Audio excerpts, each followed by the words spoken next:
அரசியல் தலைமையை வீழ்த்தியதற்கு பிறகு இன்னொரு தடவை இதை போன்ற ஒரு அரசியல் தலைமை முஸ்லிம்களுக்கு கிடைக்கப்படக்கூடாது. ஒரு முஸ்லிம் தலைமை இருக்கலாம், ஆனால் இஸ்லாம் அந்த முஸ்லிமை வழிபடுத்தக்கூடிய அளவிலான முஸ்லிமாக இருக்கக்கூடாது என்பதுதான் ஐரோப்பிய உலகத்தினுடைய கணக்கு. அப்படி ஒரு இஸ்லாமிஸ்ட் அல்லது இஸ்லாத்தை முறைப்படி கற்ற ஒருவன் தலைமை ஏற்கும் போது என்ன நடக்கும் என்றால், இதர தத்துவங்களை அதனுடைய பலவீனங்களை வெளிக்கொணர்ந்து இஸ்லாம் அந்த தத்துவத்தை விழுங்கிவிடும் என்கின்ற பயம் மட்டுமல்ல, இஸ்லாம் என்பது மைக்கேல் மார்க்ஸ் அவர்கள் குறிப்பிடுவதை போல அது சும்மா இருக்கக்கூடிய மார்க்கமே அல்ல. மைக்கேல் மார்க்ஸ் தி 100 நூலிலே சொல்றார், 52வது நபராக உமர் ரலியல்லாஹு அன்ஹு அவர்களுக்கு இடமளித்துவிட்டு இந்த கருத்தை சொல்றார்.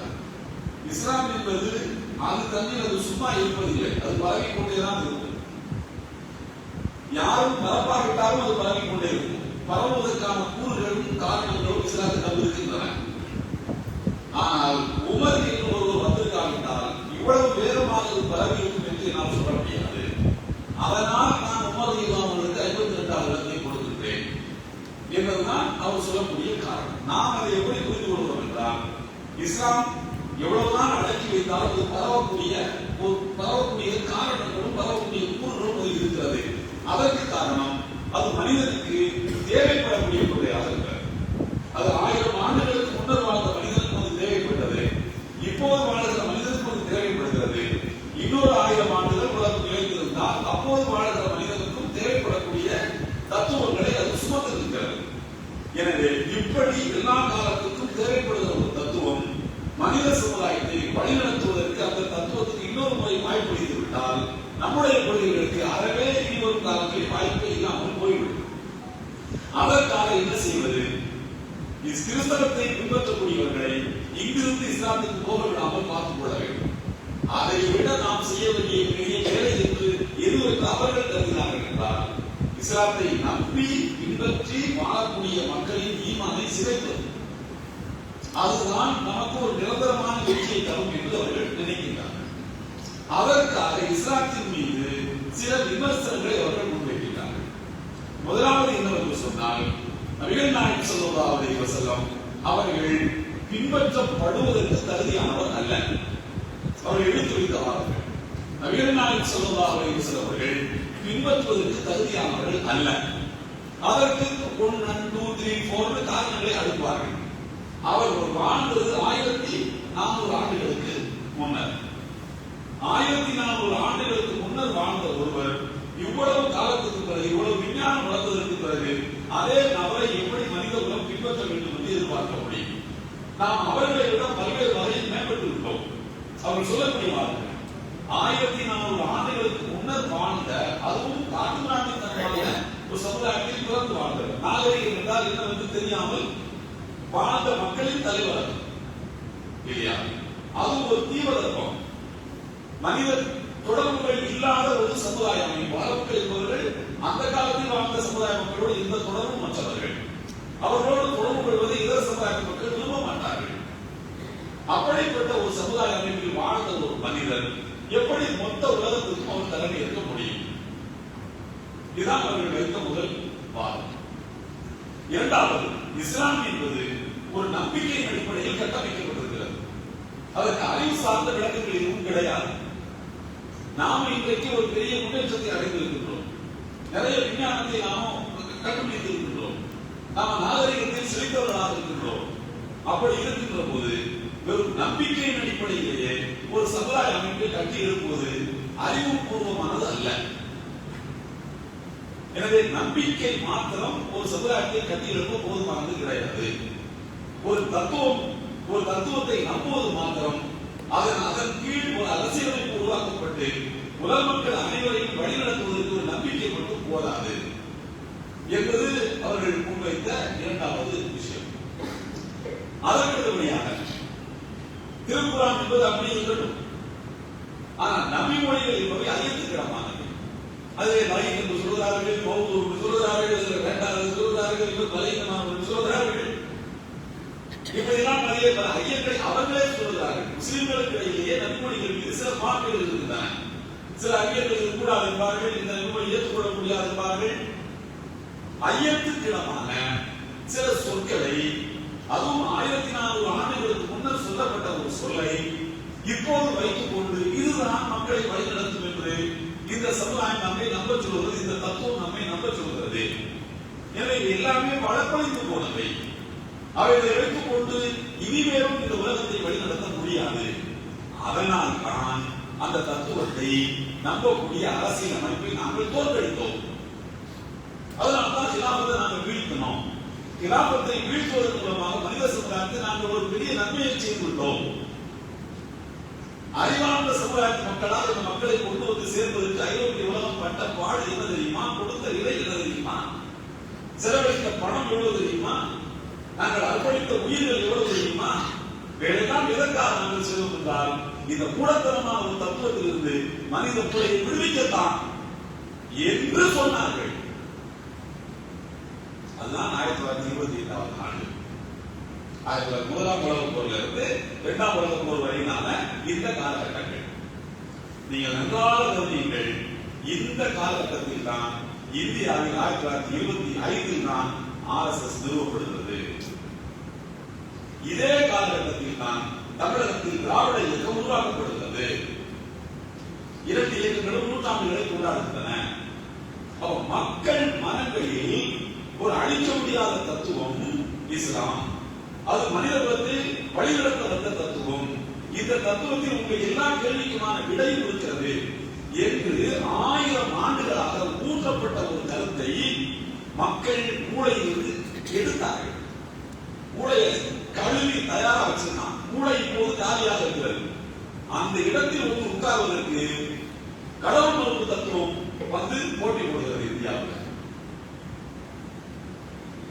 இங்க ஆரிய சுப்ரமசி, ஒயிட் சுப்ரமசி எப்படி அமெரிக்காவில் இருந்ததோ அதே போல இங்கே பிறப்பால் ஆரியர்களாக இருந்தவர்கள், கடவுளின் தலையிலிருந்து பிறந்தவர்களுக்கு தான் வழிநடத்தும் தகுதி இருக்கிறது என்பதை நிறுவக்கூடிய தத்துவம் அந்த இடத்தில் வந்து உட்கார விரும்புகிறது. ஒவ்வொரு இயக்கமும் தனக்கு ஆள் சேர்க்கிறது. அந்த நேரத்தில் தமிழ்நாட்டில் அஞ்சுமனே தாலீம், இஸ்லாமிய தாலீமா அந்த அமைப்பு பேர் அஞ்சுமனே தாலீமி கமிட்டி, அஞ்சுமனே ஏதோ அமைப்பு. அந்த அமைப்பு அந்த நேரத்தில் சென்னையில் இஸ்லாமிய சர்வதேச அறிவாளர்களை அழைத்து இந்த கேள்விகளுக்கு எல்லாம் பதில் சொல்ல வைத்திருக்கிறார்கள். இந்த கேள்விகளுக்கு எல்லாம் பதில் சொல்ல என்ன? எங்க நபி பின்பற்ற தகுதியற்றவரா? பிறந்த 1300 வருஷம் ஆகி போச்சு, 1400 வருஷம் ஆகி போச்சுன்னா வழக்கொழிந்து போய்விடுவார்களா? வழக்கொழிந்து போக அவர்கள் எந்த சாதாரணமான மனிதரா? இறைவனின் திருத்துவதர் அல்லவா? நீ இவருக்கு போட்டியாக யாரை கொண்டு வந்து நிப்பாட்டுகிறாய்? கற்பனை நாயகர்களை கொண்டு வந்து நிப்பாட்டுகிறாய், புராணங்களை கொண்டு வந்து காட்டுகிறாய். எங்கள் நபியின் இடத்தில் கொண்டு வந்து திருத்துவது யாரை?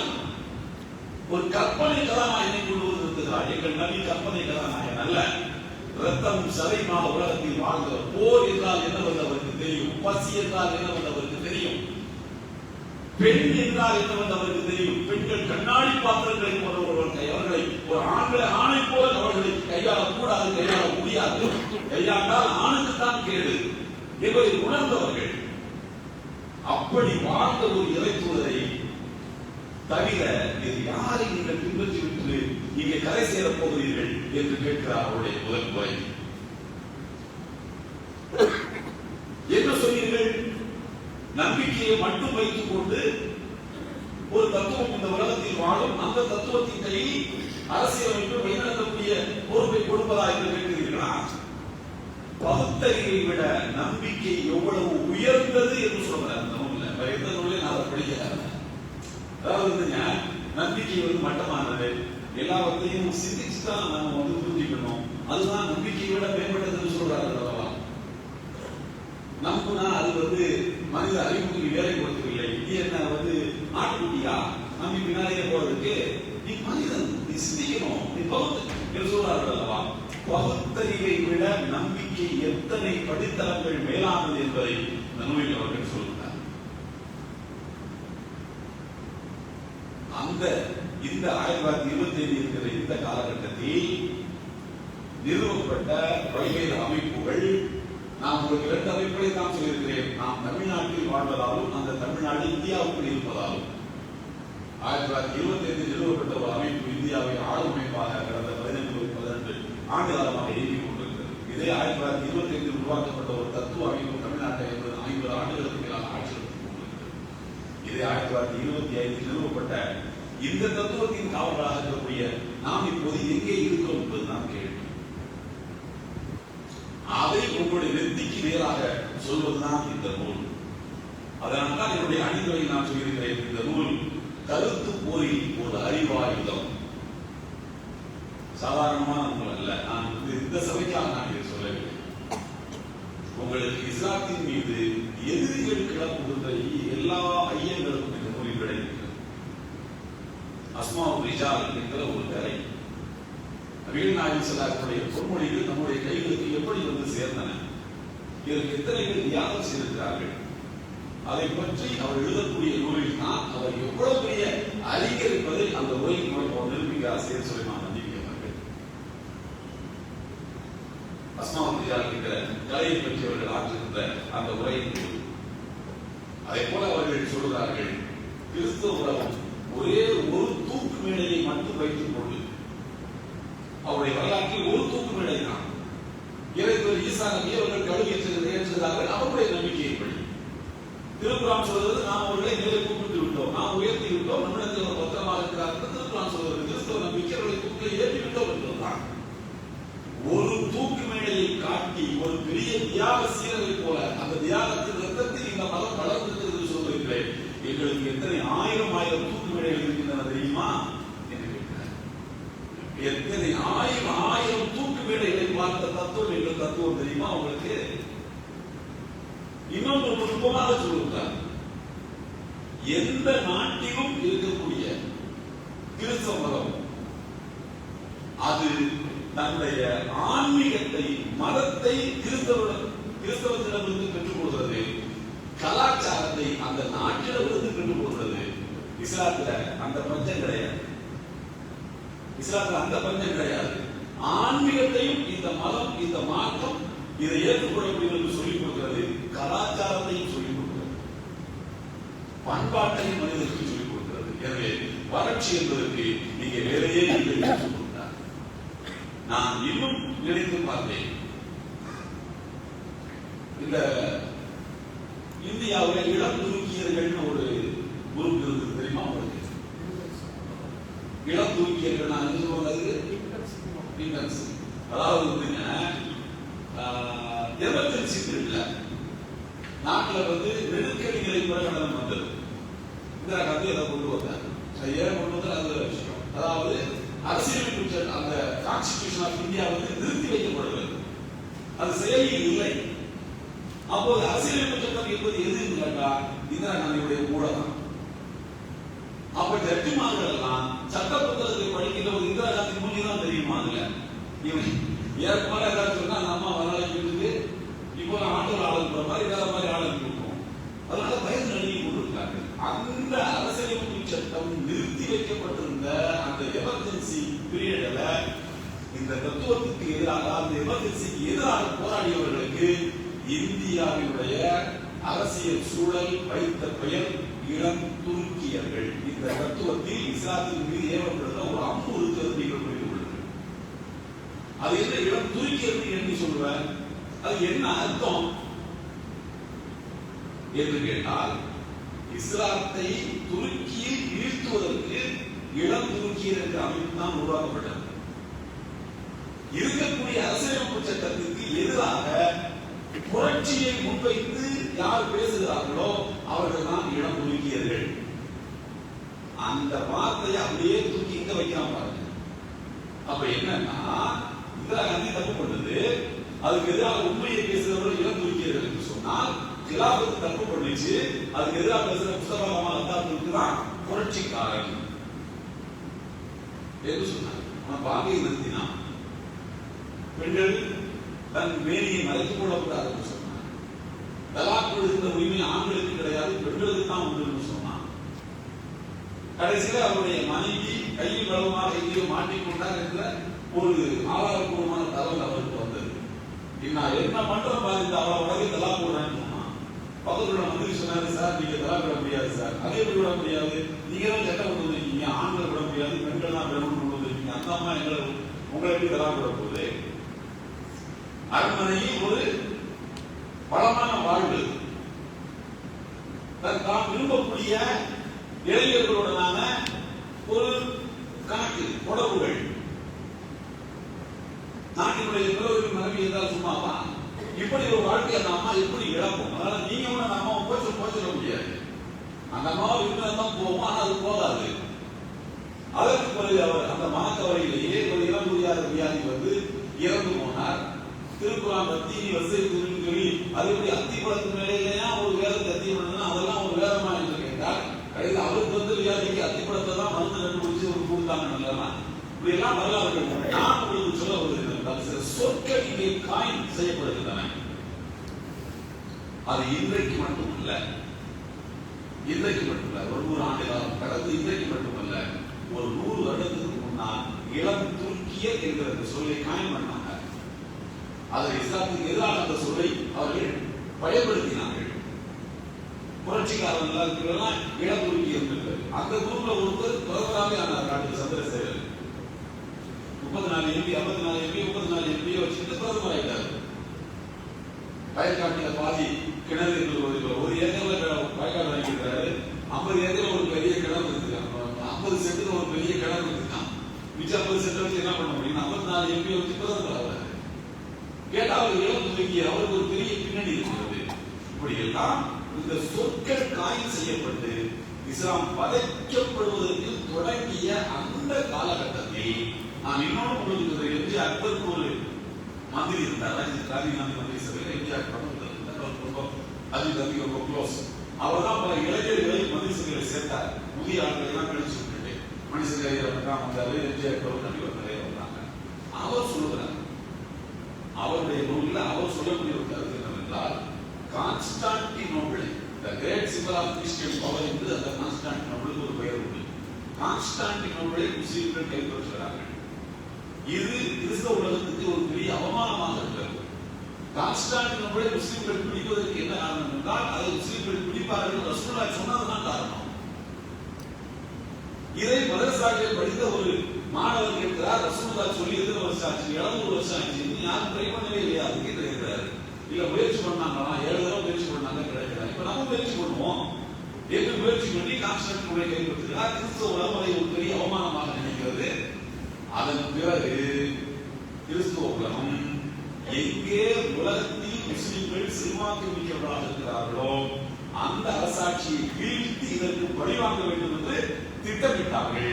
அப்படி அவர்கள் இந்தியாவை நோக்கி அனுப்பியதுதான் இந்த மலபார் பகுதிக்கு வந்தவர்கள். என்ன சொல்றாங்க, கடவுளுடைய அது முன்ன வந்தாங்கல்ல, வெள்ளைக்காரனுக்கு முன்னாடி பிரிட்டிஷாருக்கு முன்னாடி வந்தாங்க, போர்ச்சுகீசியர்கள் வந்தாங்க, மலபார் பகுதிக்கு வந்தாங்க.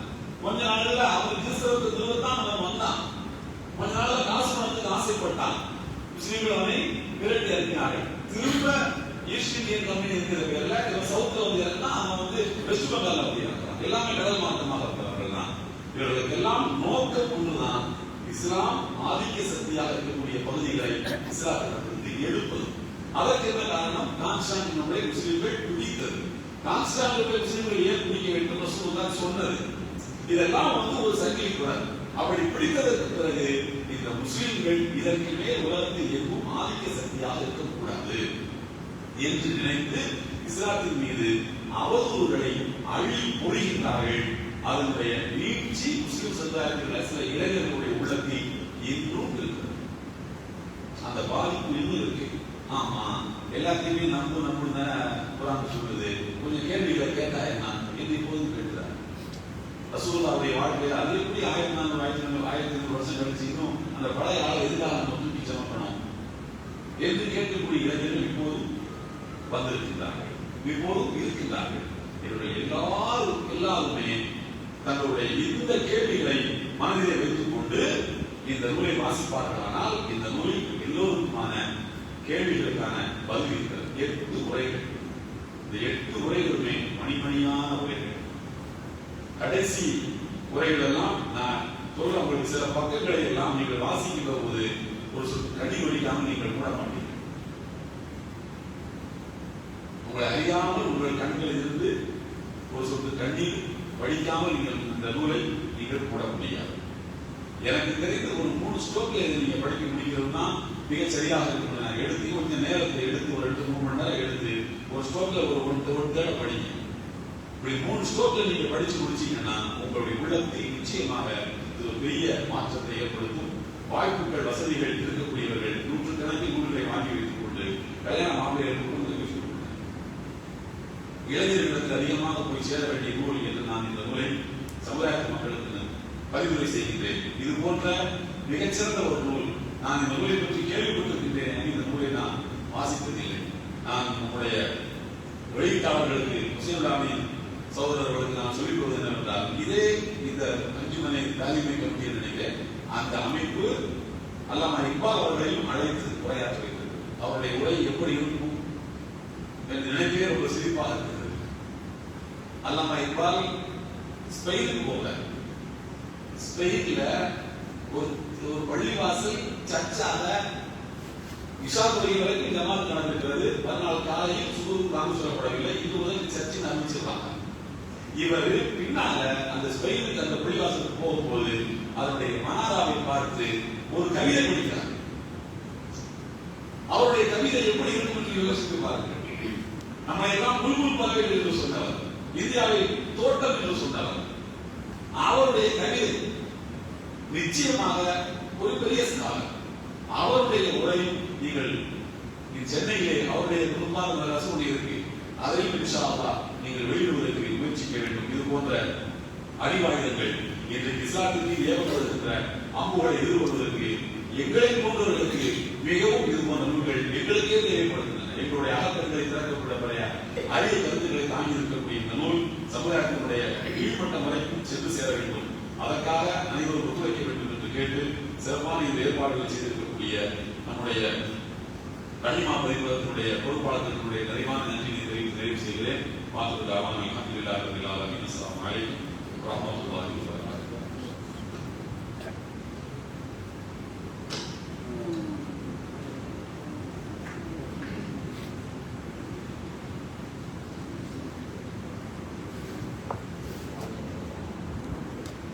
இப்பொழுது இந்த நிகழ்ச்சியினுடைய மைய செய்தியை நாம் பெறுகிறோம். இன்ஷா அல்லாஹ் நூல் வெளியிடப்படக்கூடிய நேரம் மரியாதைக்குரிய ஹஜ்ரத் பெருந்தகையவர்கள் இந்த 2 நூலையும் வெளியிட்டு சிறப்பிப்பார்கள். முதலாவது பூமான் நபியின் பொன்மொழி களஞ்சியம் என்று சொல்லப்படக்கூடிய சஹீஹுல் குத்பி கிஸ்ஸத்தி வ ஸவாயிதுஹு என்கின்ற அந்த ஹதீஸ் நூலை மரியாதைக்குரிய ஹஜ்ரத் அவர்கள் தங்களுடைய பொற்களால் வெளியிடுகிறார்கள். இதை மரியாதைக்குரிய நம்முடைய பள்ளிவாசலின் தலைவர் மேலாண் மனிதர் அவர்கள் பெற்று சிறப்பார்கள்.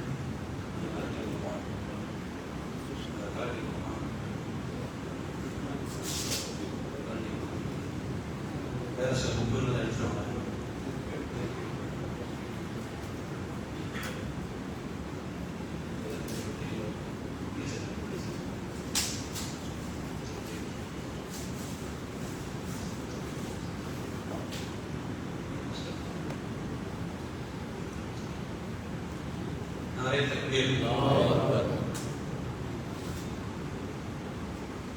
அடுத்து முத்துபாத்தை மதராஸ் என்று சொல்லப்படக்கூடிய சென்னை கல்லூரிகள் என்ற நூலை மரியாதைக்குரிய ஹஜ்ரத் அவர்கள் வெளியிட நம்முடைய பள்ளிவாசலின் செயலாளர் மரியாதைக்குரிய வித்யாதன் அவர்கள் பெற்று சிறப்பிக்கிறார்கள்.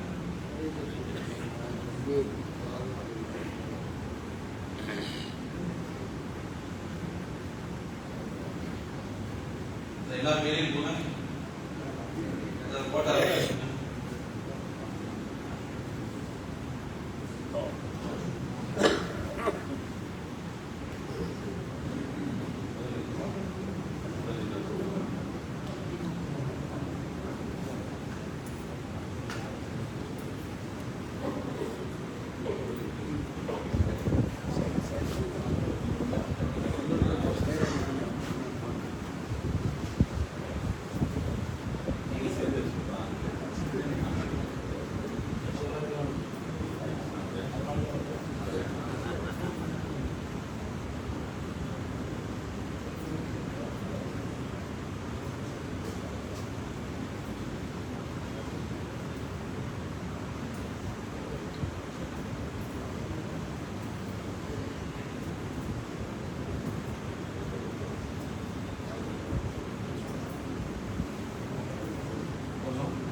இந்த நூல்களை வெளியிட்டு சிறப்பித்த மரியாதைக்குரிய பெரியவர்கள் தங்களுடைய தலைமையை இப்பொழுது நிகழ்த்துவார்கள். இன்ஷா அல்லாஹ் அவருடைய உரைக்கு பிறகு நன்றி உரை சொல்லப்பட்டு தொடர்ந்து இன்ஷா அல்லாஹ் ஒரு 5-10 நிமிடங்களில் விசாரணைவார் நடைபெறும் என்பதை உங்களுடைய மேலான கவனத்திற்கு தெரிவித்துள்ளேன். பெரியவர்களே, சகோதரர்களே,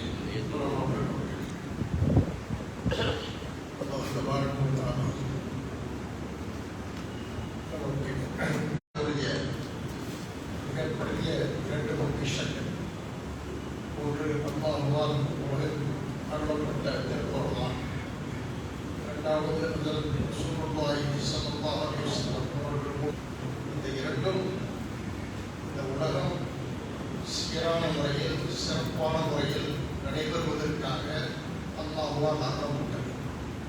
ஹஜ்ரத் ஸல்லல்லாஹு அலைஹி வஸல்லம் அவர்கள் தெளிவாக சொல்லி காட்டினார்கள், நான் 2 உங்களிடத்திலே செல்கிறேன், அதை நீங்கள் பற்றி பிடித்துக் கொண்டால் நீங்கள் வழித்த வர மாட்டீர்கள்.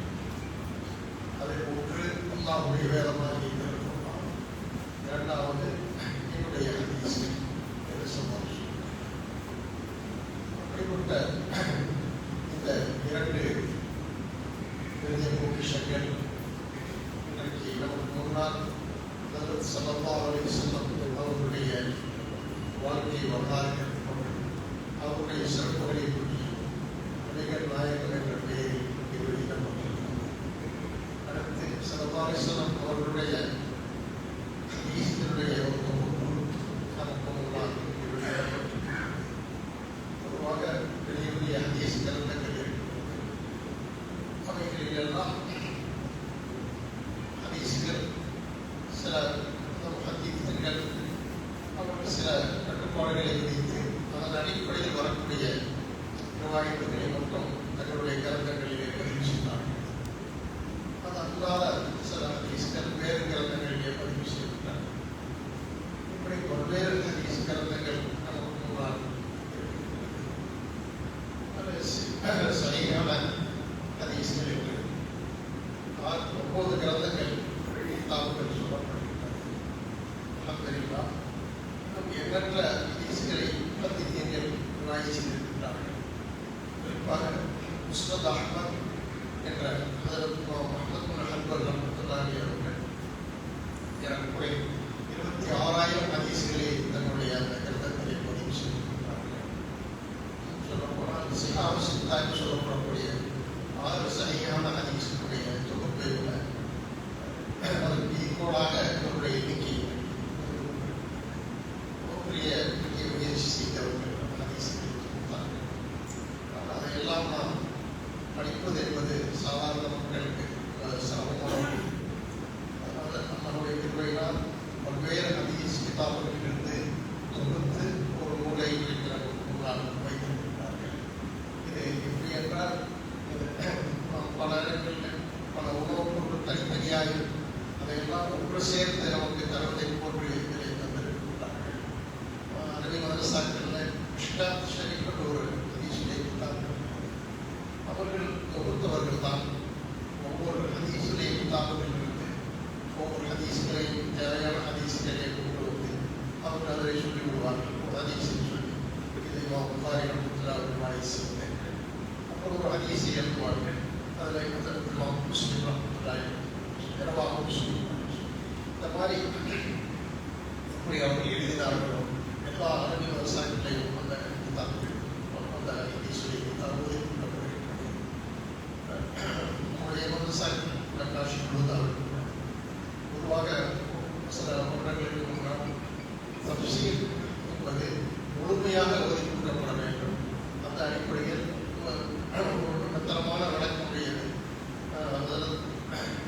கிதாபுக்கு ஜலாலை தஃப்சீர் ஜலால் அதை 3 பகுதியாக பிரித்து முதல் 10 ஜூஸ், 2வது 10 ஜூஸ், 3வது 10 ஜூஸ், ஒரு வருஷத்தில் 10 ஜூஸ், 2வது வருஷம் 3வது வருஷம் முழு குர்ஆனையும் தஃப்சீர்.